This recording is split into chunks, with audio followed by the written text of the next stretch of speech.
모두 자리에 앉으시겠습니다. 오늘은 5월의 첫 주일이자 다음 세대 주일입니다.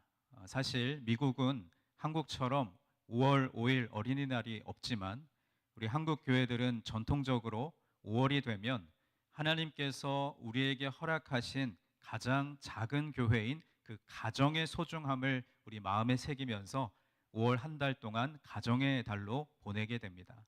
그 가정의 달의 첫 번째 주, 첫 시작은 바로 교회와 우리 가정의 미래인 자녀들, 곧 다음 세대가 씨앗이 심겨지고 그 씨앗이 싹을 틔우고 싹이 자라서 많은 열매를 맺는 나무가 되듯이 하나님 말씀의 꼴을 먹고 또 부모님과 선생님들의 사랑과 기도를 영양분으로 삼아 자라나기를 소망하며 마음껏 우리 아이들을 격려하고 응원하는 날이 바로 오늘입니다. 여러분, 오늘 주보를 펼쳐보시면 오늘은 특별히 포토 뉴스란에 제가 차세대부 각 부서별 사진을 담은 것은 우리 교회의 미래인 다음 세대가 매주 어디에서 어떻게 예배를 드리고 있는지 여러분에게 알려드리고 오늘 더 각별하게 우리 다음 세대를 위해 기도해 주시기를 바라는 마음으로 잠시 사역을 소개해 드리려고 합니다. 가장 먼저는 가장 어린 우리 2살부터 6살까지 유치부, 그리고 초등학교 1학년부터 5학년까지 초등부, 우리 두 부서가 함께 예배 드리고 있는데요. 매주 주일 오전 10시 반에 119호 교실에서 우리 청년 선생님들과 함께 하나님을 찬양하고 말씀을 배우며 여러 가지 다양한 크래프트 활동을 통해 배운 말씀을 마음에 새기고 있습니다. 그리고 이제 6학년부터 12학년까지 해당되는 유스 그룹은 매주 주일 오전 10시 반에 103호 교실에서 하나님을 예배하고 또 스몰 그룹을 통해서 말씀과 삶을 나누는 아름다운 공동체를 함께 이루어 가고 있죠. 그리고 또 우리 KM 청년부는 주로 한옥권 청년들이 해당되는데 매주 주일 오후 1시 반에 이곳 채플룸에서 하나님을 뜨겁게 예배하고 또 셀 모임을 통해서 지치고 힘든 유학생활 가운데 서로를 향한 위로와 격려로 따뜻한 공동체를 만들어 가고 있습니다. 이렇게 각자의 자리에서 하나님을 예배하고 또 말씀 안에서 교제하며 하나님의 꿈이 자신들의 비전이 되기를 소망하면서 무럭무럭 자라고 있는 우리 유니온 교회의 다음 세대들을 여러분께서도 함께 마음껏 축복해 주시고 또 격려해 주시기를 부탁드립니다. 이 아이들이 자라서 유니온 교회의 집사님이 되고 권사님 되고 또 장로님 되어서 유니온 교회를 향하신 하나님의 계획과 비전이 성취되는 놀라운 역사의 주역이 되기를 간절히 소망합니다. 이제 다음 세대 주일에 우리 교회 공동체에게 주시는 하나님의 말씀을 함께 나누려고 합니다. 오늘 본문이 담긴 마태복음 18장 말씀은 하나님 나라, 천국 시민이 갖추어야 할 겸손과 또 연약한 자들에 대한 배려와 또 무한한 용서의 윤리를 가르쳐 주시는 말씀입니다. 그래서 이 마태복음 18장을 공동체에 주시는 훈화라고도 부릅니다.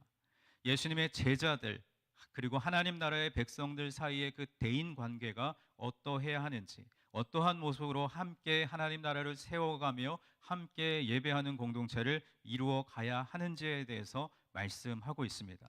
먼저 오늘 본문 1절 말씀을 우리가 다시 함께 읽도록 하겠습니다. 시작. 그때에 제자들이 예수께 나와 이르되 천국에서는 누가 크니이까?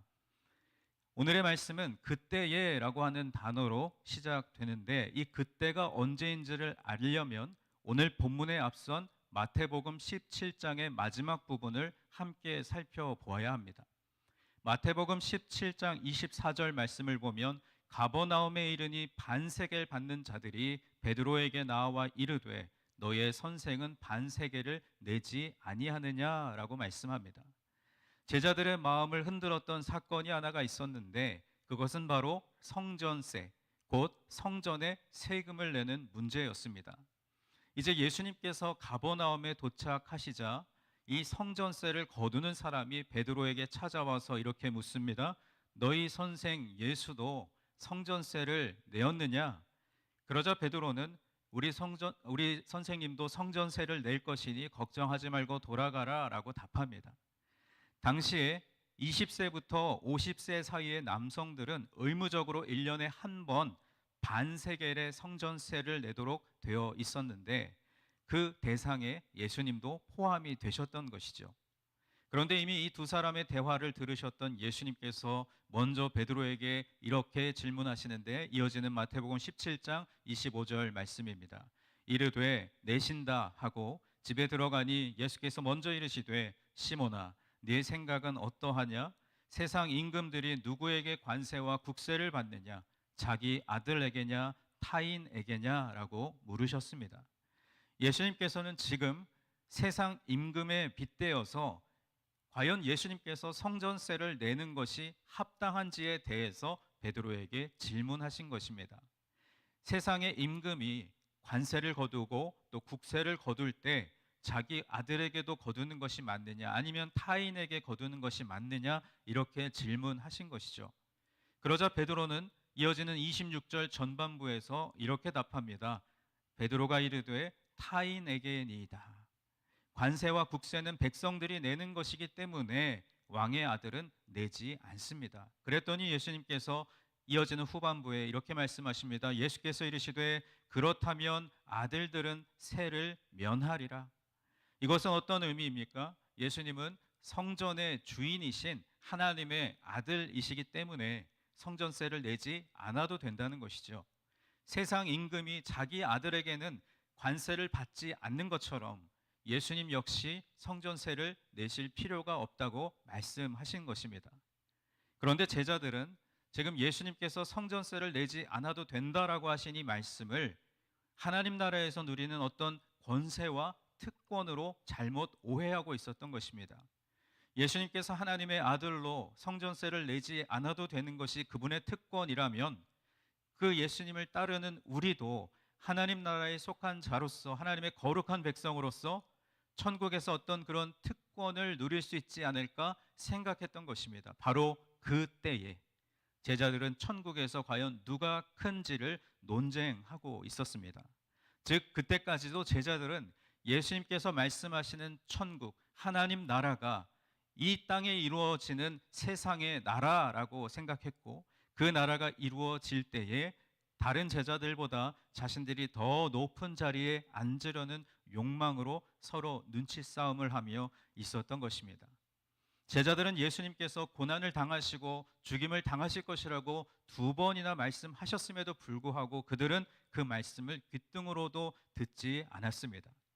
그러니까 여러분, 오늘 본문 1절에서 천국에서 누가 크니까 하는 이 질문은 예수님, 천국에서 인정받는 일꾼이 누구입니까? 정말 하나님께서 기뻐하시는 사람은 누구인가요? 라는 질문이 아니라 주님, 지금 우리 중에서 서열 1등이 누구입니까?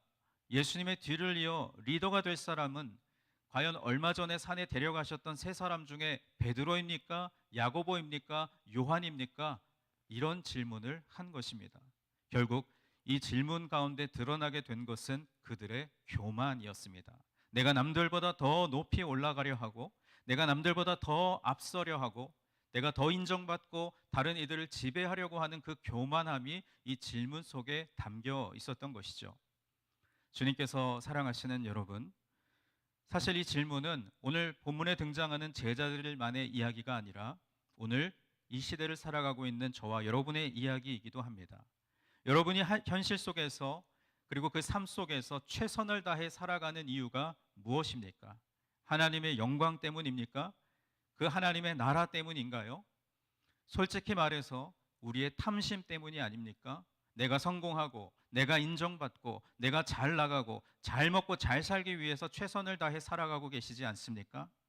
이런 욕심으로부터 자유로울 수 있는 사람은 사실 한 사람도 없을 것입니다. 결국 이런 교만과 탐심에 빠지게 되는 이유가 무엇입니까? 그것은 바로 내 안에 내가 여전히 살아 있어서 그런 것입니다. 내 안에 나는 죽고 예수 그리스도께서 사셔야 하는데 여전히 내 안에 내 자아가 살아 있어서 교만에 빠지게 되는 것이죠. 내가 돋보이고 싶고, 내가 인정받고 싶고, 내가 잘 나가고 싶은 마음에서 시작된 그 교만이 심지어는 하나님께로 향하게 되면서 하나님의 말씀도 듣지 않고 하나님의 말씀에 순종도 하지 않으며 그분을 신뢰하지 않는 모습으로까지 귀결됩니다.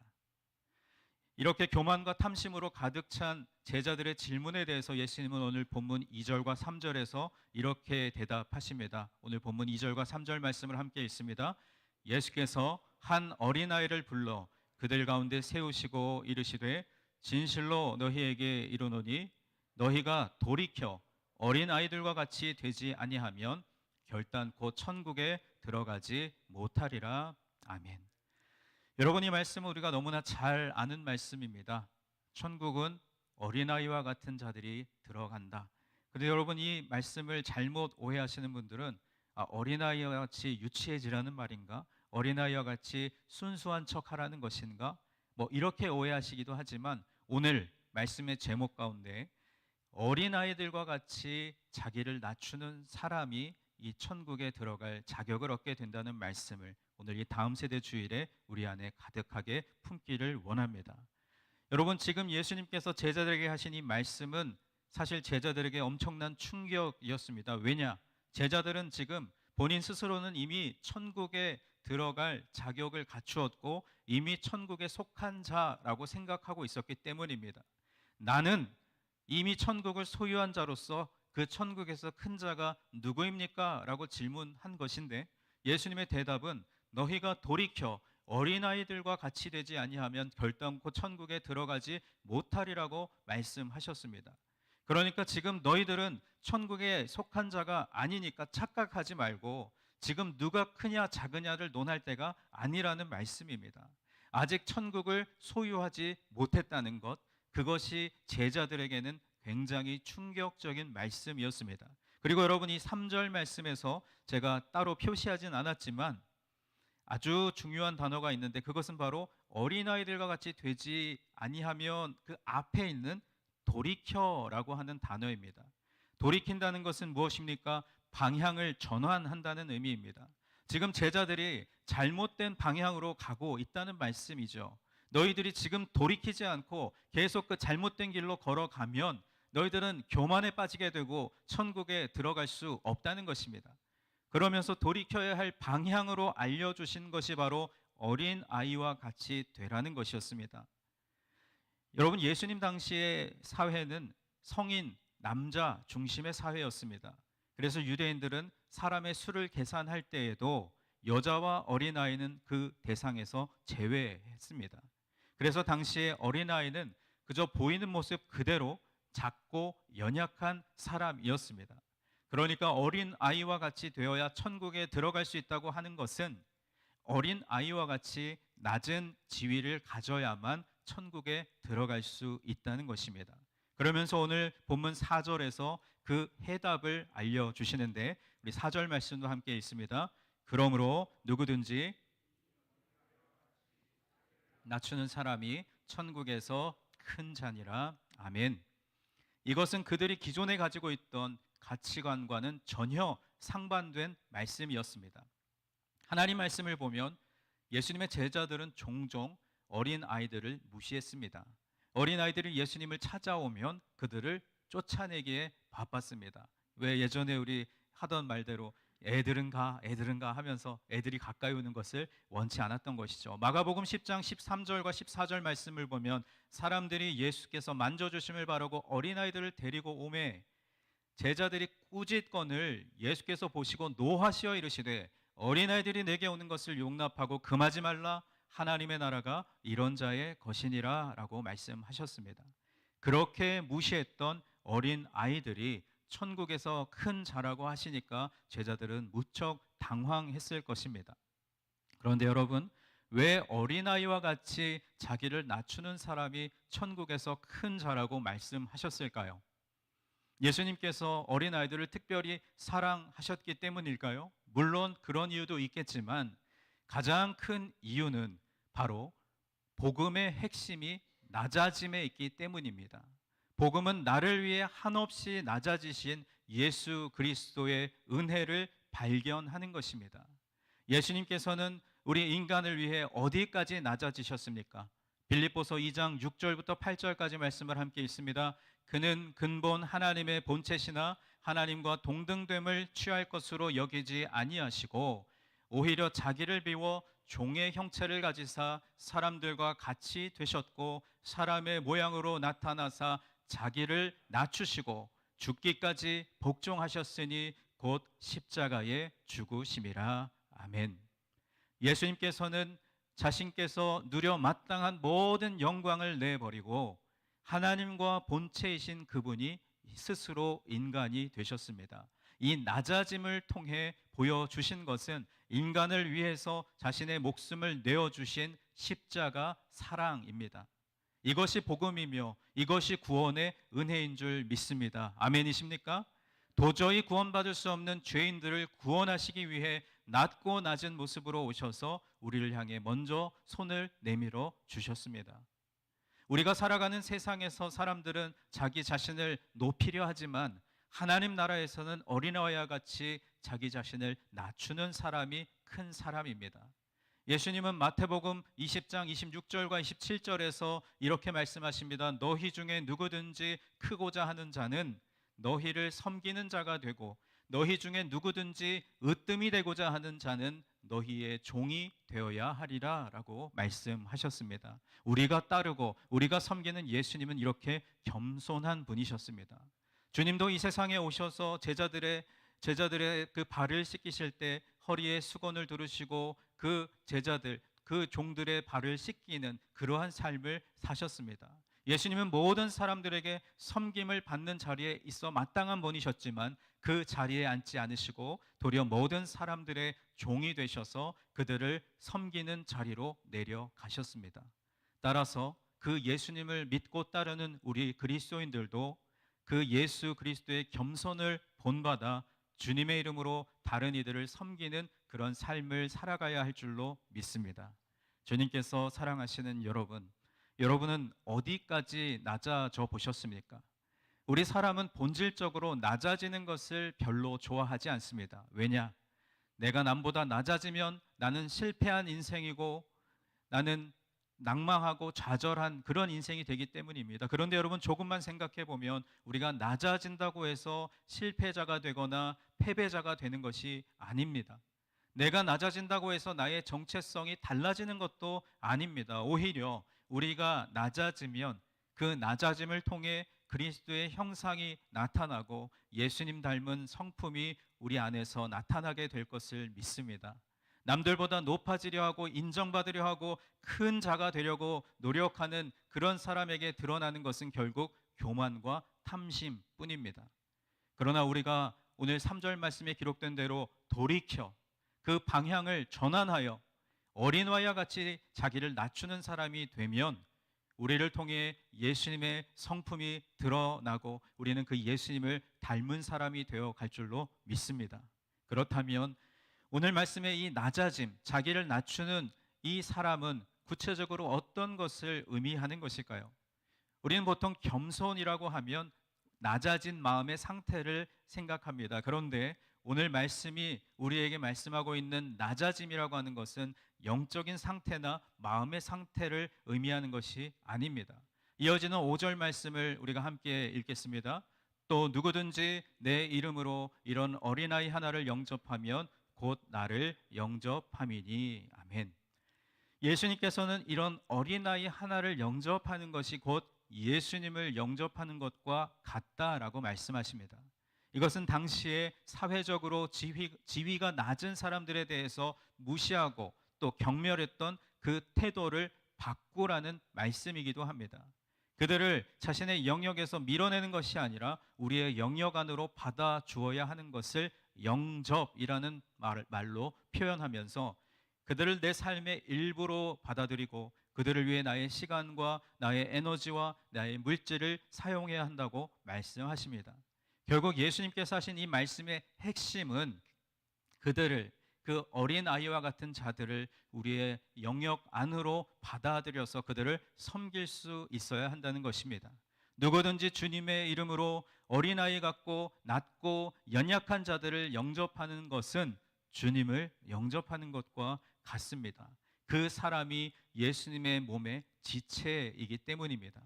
우리 성도들 중에 지극히 작은 자 하나를 영접하여 그가 줄일 때 먹을 것을 주고 목마를 때 마실 것을 주며 나그네가 되었을 때 집으로 데려와 잠자리를 제공하고, 벗었을 때 옷을 입히고, 병들었을 때 돌봐주는 이 모든 일들이 결국 그 사람에게 하는 것이 아니라 예수님께 하는 것입니다. 그런데 여기서 문제가 있습니다. 그리스도인들이 자신을 낮추어 사람을 섬기려고 하면 그런 태도를 악용하는 사람들이 있다는 것입니다. 즉, 겸손한 자들의 그 선한 마음을 짓밟고 그 위에 군림하려고 하는 사람들이 있다는 것이죠. 그들에 대한 경고가 오늘 본문 6절부터 시작됩니다. 누구든지 나를 믿는 이 작은 자 중 하나를 실족하게 하면 차라리 연자맷돌이 그 목에 달려서 깊은 바다에 빠뜨려지는 것이 나으니라 라고 말씀합니다. 누구든지 예수님을 믿는 자 중에 한 사람이라도 실족하게 한다면 차라리 연자맷돌을 목에 메고 깊은 바다에 빠지는 것이 훨씬 낫다고 말씀하셨습니다. 얼마나 무섭고 섬뜩한 경고입니까? 남을 실족하게 하는 것보다 자기가 죽임을 당하는 것이 더 낫다는 말씀입니다. 즉, 우리는 남을 살리고 영적인 유익을 주는 자가 되어야지, 다른 사람을 넘어지게 만들고 실족하게 하고 범죄하게 하는 자가 되어서는 안 되는데, 안타깝게도 우리가 살아가는 현실의 삶의 모습 속에는 이러한 일들이 너무나 많이 일어납니다. 죄악으로 가득한 이 세상에서 하나님 나라의 가치관으로, 그리고 겸손한 모습으로, 주님의 형상을 닮은 모습으로 살아가기가 매우 힘이 듭니다. 그래서 우리는 하나님 나라의 가치관을 가르쳐 주시는 이 말씀을 우리 곁에 늘 가까이 해야 합니다. 나의 모든 생각과 나의 삶과 나의 행위를 이 하나님의 말씀에 비추어서 하나씩 하나씩 점검해 갈 때 우리는 그 하나님 나라의 가치관으로 이 세상을 살아가게 될 것입니다. 그리고 이어지는 오늘 본문 8절과 9절에 나오는 예수님의 경고를 주의하셔야 합니다.